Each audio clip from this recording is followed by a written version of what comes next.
High friends welcome to a new blog.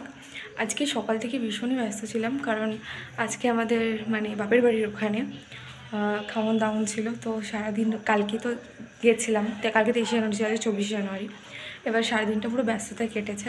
এখন আমি তো পুরোপুরি রেডি হয়ে গেছি, তোমাদের দাদাভাইও রেডি হয়ে গেছে, আর আমার ভাই যাবে। মা বাবার শরীরটারও খারাপ, তাই জন্য যাচ্ছে না।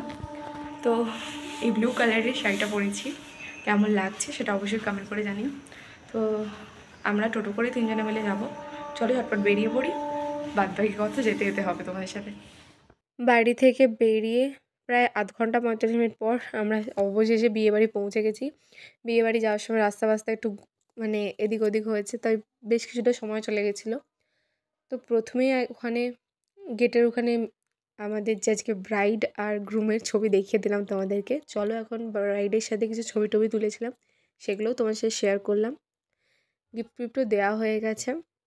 আর তোমাদের তো বলাই হয়নি, আজকে মানে যার বিয়ে সে হচ্ছে আমার বাবার বন্ধুর মেয়ে। তো আমার মা বাবা সবার আসার কথা ছিল, যেহেতু 23 আর 24 তারিখ আমাদের ওখানে বাৎসরিক অনুষ্ঠান, তাই তাও আসার কথা ছিল বাবার, যেহেতু 24 তারিখ বিয়েবাড়ি ছিল। বলেছিল আসবে, বাট শেষ মুহূর্তে এসে শরীরটা খারাপ লাগছিল না, তাই আর আসেনি। তাই আমরা তিনজনই এসেছিলাম।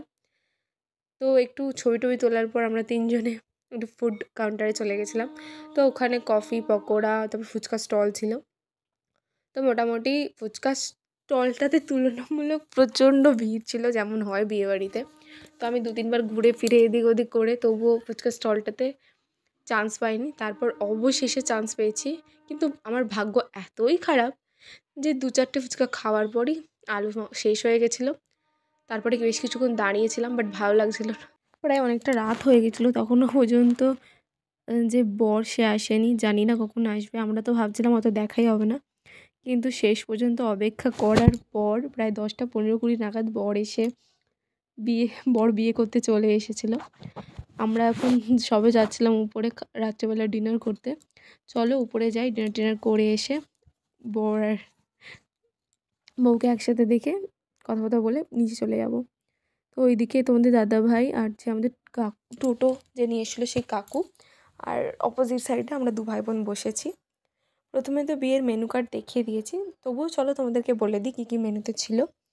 মেনুতে ছিল ডিমের ডেভিল, স্যালাড, রাই, আর শীতকালে স্পেশাল কড়াইশুঁটির কচুরি আর চানা পনির। শীতকালে এই কড়াইশুঁটির কচুরিটা কিন্তু বিয়েবাড়ি গেলে বেশিরভাগই মানে কড়াইশুঁটির কচুরি হয়, রাধাবল্লভীও হয়, বাট শীতকালে কড়াইশুঁটির কচুরিটাই বেশি খেতে ভালো লাগে। আর হ্যাঁ, তার সাথে ছিল কাশ্মীরি আলুর দম।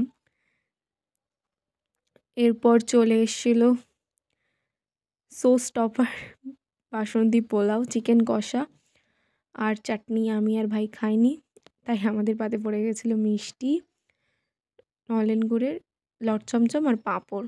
খাওয়া দাওয়ার পর আমরা সবার সাথে কথাবার্তা বলে একটু ছবি টবি তুলছিলাম।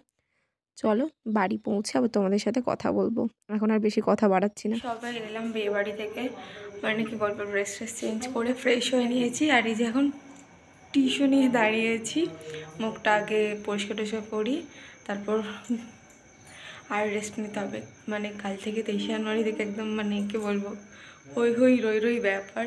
সারাদিন মোটামুটি, মানে সারাদিন নয়, দুপুর থেকে কালকে বিকেল থেকে মন্দিরে ছিলাম, সন্ধ্যে থেকে।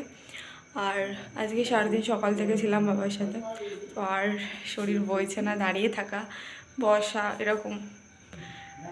তো চলো আজকে এখানে ব্লগটা এন্ড করছি। ব্লগটা যদি তোমাদের কোথাও কিছু ভালো লাগে অবশ্যই লাইক কমেন্ট শেয়ার করো, আর যারা এখনও পর্যন্ত সাবস্ক্রাইব করোনি অবশ্যই সাবস্ক্রাইব করে দিও।